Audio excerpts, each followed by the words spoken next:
W.F. Howes presents an unabridged recording of 3 Tasks for a Dragon by Eoin Colfer, narrated by Aoife Mcmahon.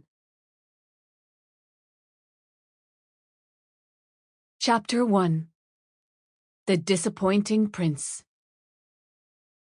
Once there was a prince in the kingdom of Lagan, who was such a disappointment to his royal stepmother that she sought to have him banished from the realm.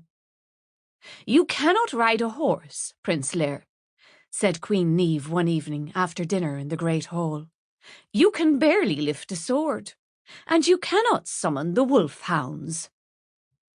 The last accusation was peculiar, because until this very day, and for the past 500 years, the act of summoning the wolf-hounds had been little more than a story passed down by campfire bards.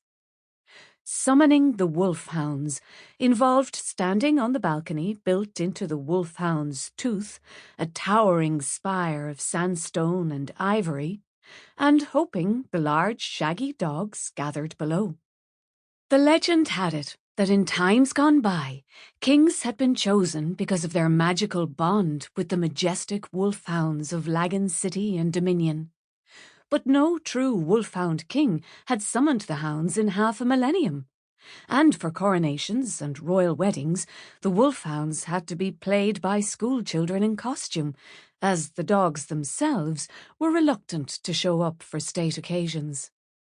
The last true king to be chosen in this way had been of Lear's family, the Wulfsons, and the line of succession had not been challenged since that time.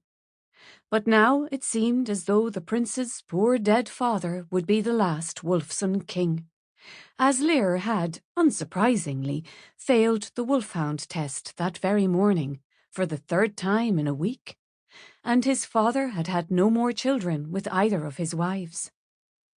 "Therefore," continued Queen Niamh, "I decree that your birthright as successor to good King Rufus is forfeit, and the crown shall pass to my own son, Prince Delbane of the House of Magnus. And as Delbane is of age, he shall be crowned at the coming solstice." Lear was not upset in the least. He had no wish to be king, and had only taken the wolfhound tests at his stepmother's insistence. And so he said, "My stepbrother will make a fine king, Your Majesty, and I will be happy to serve as an apprentice in the royal library. Science and learning are of more interest to me than the crown." But the queen... Sample complete. Ready to continue?